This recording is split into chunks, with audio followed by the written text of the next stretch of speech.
तो DRS coaching YouTube channel में आपका स्वागत है। मैं एक नया क्वेश्चन लेके आया हूँ वैदिक गणित का, जिसका नाम है दोजांग विधि। दोजांग विधि से भाग करना आसान होता है, क्योंकि इससे जो भाग निखिलम विधि से और सूत्र परावर्त विधि से नहीं हो पाते, वो भाग हम दोजांग विधि से कर सकते हैं। क्योंकि निखिलम विधि में केवल और सूत्र परावर्त विधि में केवल उन्हीं का भाग कर सकते हैं जिनका आधार 100 या 10 हो।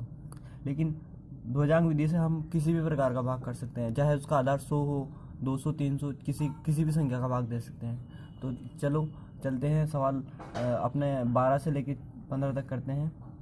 तो शुरू करते हैं वीडियो। जैसे कि क्वेश्चन में लिखा रहा है 45-32 में भाग देना है 112 का। जैसा क्वेश्चन में लिखा रहा है, तो पहले हमें निर्धारित करना पड़ता है कि ध्वजांक किसको मानना है और मुख्यांक किसको मानना है। तो ध्वजांक किसे मानना है और मुख्यांक किसे मानना है, तो मेरी सलाह ये है कि ध्वजांक को 1 अंक का माने आप, और मुख्यांक को 2 अंकों का माने। तो जैसे कि 112 लिखा है, तो इसमें 112 में मैं 2 को मैं ध्वजांक मान रहा हूँ और 11 को मैं मुख्यांक मान रहा हूँ। ठीक है, अब हर सवाल की तरह 3 खंड बनाते हैं हम। ये 3 खंड बना चुका हूँ मैं।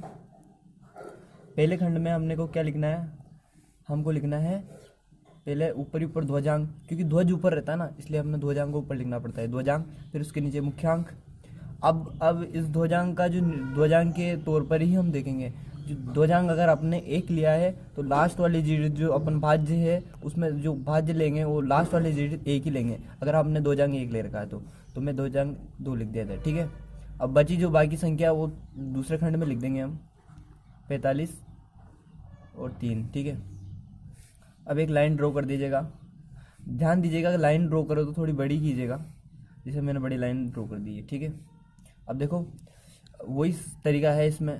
फर्स्ट का भाग देना है, तो आप 45 में भाग दीजिएगा 11 का, तो आपका शेषफल बचता है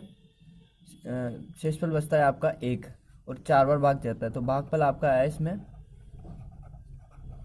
4, और शेषफल आया आपका 1। तो जो भागफल आया उसको नीचे लिखने का, ये 4 आपका भागफल आया और शेषफल आपका 1 बचा।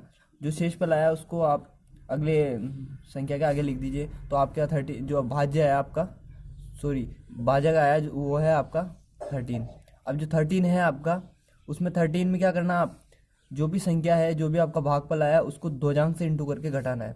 ठीक है, ये प्रक्रिया हर बार चलेगी।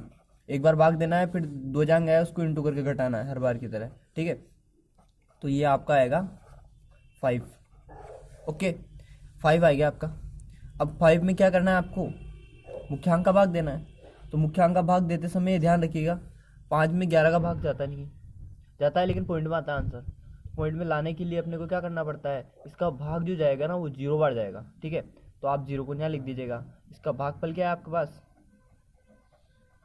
0, और शेषफल आया आपका 5 ही आएगा, क्योंकि मैं किसी संख्या का भाग नहीं दिया। तो 5 जो आया आपका वो आप अगली संख्या के में लिखिए।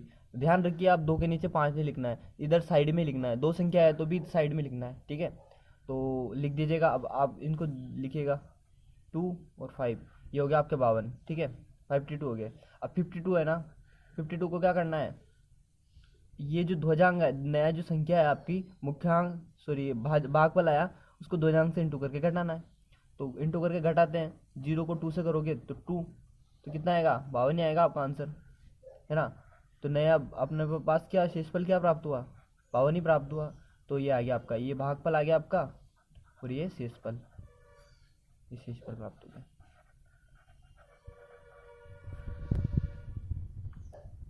देखिएगा ये सवाल इसी प्रकार होगा, बाकी सवाल भी इसी प्रकार होंगे। तो देखिएगा अगला सवाल, देखिएगा अगला सवाल है 13 वाला। इसमें आपको दे रखा है 12, 34 और 1, 2, 3, 4 और 42 का भाग देना है इसमें। ठीक है, तो ये जो आपका है ना, ये है आपका भाजक और ये है भाज्य। ठीक है, ये तो पता है आपको। अब जो 42 है, इसमें हम निर्धारित करना है कि ध्वजांक किसको मानना है। हमेशा अंत वाले अंक को ही ध्वजांक मानना है, अंत से। तो ये ध्वजांक हो गया आपका, और ये आका हो गया मुख्यांक। ओके, अब क्या करना, वही प्रक्रिया हर बार की तरह 3 खंड बना लीजिएगा। पहले खंड में आप लिखिएगा, सबसे ऊपर लिखिएगा ध्वजांक। ध्वजांक को हमेशा ऊपर ही लिखना है क्योंकि ध्वज हमेशा ऊपर ही रहता है, ठीक है, और मुख्यांक नीचे रहेगा, ठीक है। अब ये देखना, आपने मुख्यांक, आपने ध्वजांक 1 लिया है ना, तो जो संख्या है आपकी लास्ट जो डिजिट है, तो एक ही संख्या आपको इस थर्ड खंड में लिखनी है। तो तीसरे खंड में आपने 4 लिख दिए, फिर 1 2 3 लिख दिया आपने, ठीक है। जो बचेंगे बीच वाले खंड में लिखना है। ध्वजांक 1 लिया आपने, तो जो संख्या आएगी ना आपकी, वो भी थर्ड खंड में वो एक ही आएगी, दो नहीं आएगी। अगर दो आपने ध्वजांक दो भी लेके कर सकते हैं, लेकिन इजी पड़ेगा आपका अगर आप एक ही ध्वजांक ले तो। 3 संख्या वालों की बात करूँ, अगर 2 संख्या है तो कोई उसमें कॉम्प्रोमाइज़ करना ही नहीं है क्योंकि एक ध्वजांक एक मुख्यांक होगा, ठीक है। अब ये देखिएगा आप, अगर मैं 4 में 12 का भाग देता हूँ तो 3 बार जाता है, 3 बार है ना। अब 3 बार जाता है तो जो शेषफल बचता है वो 0 बचता है, ठीक है। तो फिर मैं 4 में 3 का भाग दूंगा तो जाएगा ही नहीं।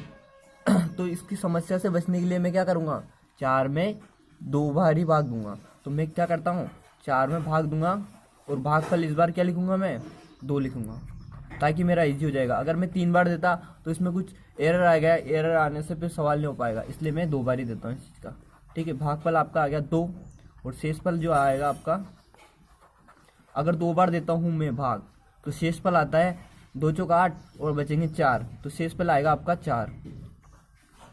तो ये 4 में इसके आगे लगा देता हूँ, ठीक है। अगर 4 इसके आगे लगाता हूँ मैं तो ये हो गया 43। अब 43 को क्या करना है, वही प्रक्रिया है, इसको जो आंसर आया आपका भागफल उसको ध्वजांक से इंटू करके घटाना है। तो ये ध्वजांक से इंटू करके मैंने घटा दिया, तो कितना है आपका 43 माइनस 4 कितना होगा बताओ, 39। ये 39 आपका क्या आ गया, नया भाजक आ गया, सॉरी भाज्य आ गया। अब भाज्य में अब भाग देना आप मुख्यांक का, अब मुख्यांक में भाग दीजिए, कितनी बार आता है, 4 नाम 36 बार आ रहा है ना, है ना। तो 36 आ रहा है तो 36 9 बार आ रहा है तो 9 लिख दीजिएगा 9, ठीक है। तो ये भागफल क्या है आपका, इसमें भागफल आया आपका 9 और शेषफल जो आया आपका 3 आया, कितना आया 3। अब 3 को कहाँ लिखिएगा, वही प्रक्रिया है, इस 4 के नीचे लिखना है, इधर साइड में लिखना है इधर, तो ये 3 लिख दिया आपने, ठीक है। अब क्या करना है, वैसे वैसे जोड़ना है, 4 का 4 3 का 3 लिख दिया। उसके बाद एक ही प्रक्रिया है आपकी, क्या करना है आपको, 34 में ध्वजांक से इंटू करके घटाना है। तो क्या करेंगे हम, 9 2 इंटू 9 घटा दीजिएगा, कितना आता है आपका, 18 में से घटाइएगा तो कितना आता है, बताइए कितना आएगा, 16। अब देखिएगा 18 घटाए तो 16 आ गया आपके ना, 18 आ गया, 34 में से 18 घटाए तो आपका आया 16। तो 16 क्या आया आपका शेषफल, और यह आया आपका भागफल, ठीक है। ये आपका सवाल, दूसरा सवाल आपका कंप्लीट हो गया। जो भी करना है सबसे पहले भाग देना है, फिर ध्वजांक से इंटू करके घटाना है, इस सेम प्रकार से सवाल होगा आपका, ठीक है। तो ये देखिएगा आप अगला, ये देखिएगा आपका 14वां सवाल ध्वजांक विधि से हल करने वाला। अब ये जो आपका संख्या दे रही है आपको 98765, ठीक है, 87 में भाग देना है, तो वही प्रक्रिया है आपका, एक ध्वजांक एक मुख्यांक, तो ये होगा आपका ध्वजांक। ध्वजांक हमेशा बीजे से मानना है, इसमें गलती मत कर देना, इसको ध्वजांक इसको मुख्यांक मत ले लेना, हमेशा पहले बाद वाला जो रहता है ना वो ध्वजांक ही रहता है, मुख्यांक, ये मुख्यांक हो गया आपका, ठीक है। अब वही है, ध्वजांक और 3 खंड बनाइएगा। पहले खंड में आप लिख दीजिए पहले ध्वजांक फिर मुख्यांक, फिर वही है, आपने ध्वजांक 1 लिया है तो लास्ट वाली डिजिट में भी आप एक ही संख्या लिखिएगा। तो 5 आपने लास्ट डिजिट से 1 ले लिया, ध्वजांक 1 ही लिया था आपने, इसलिए बाकी को दूसरे खंड में लिख दीजिएगा, ठीक है। अब क्या करना है, 8 में 9 का भाग देना है, तो आपका आता है भागफल आता है आपका 1 और शेषफल आता है आपका 1, ठीक है। तो 1 शेषफल आ गया आपका। अब शेषफल आया तो मैंने कहाँ लगाया उसको, यहाँ लगाया, तो ये हो गया 18। अब क्या करना है, वही प्रक्रिया है, इसको ध्वजांक से इंटू करके, भागफल को ध्वजांक से इंटू करके घटाना है, तो वही प्रक्रिया है। तो आपका 7 इंटू 1 इक्वल टू कितना होगा आपका,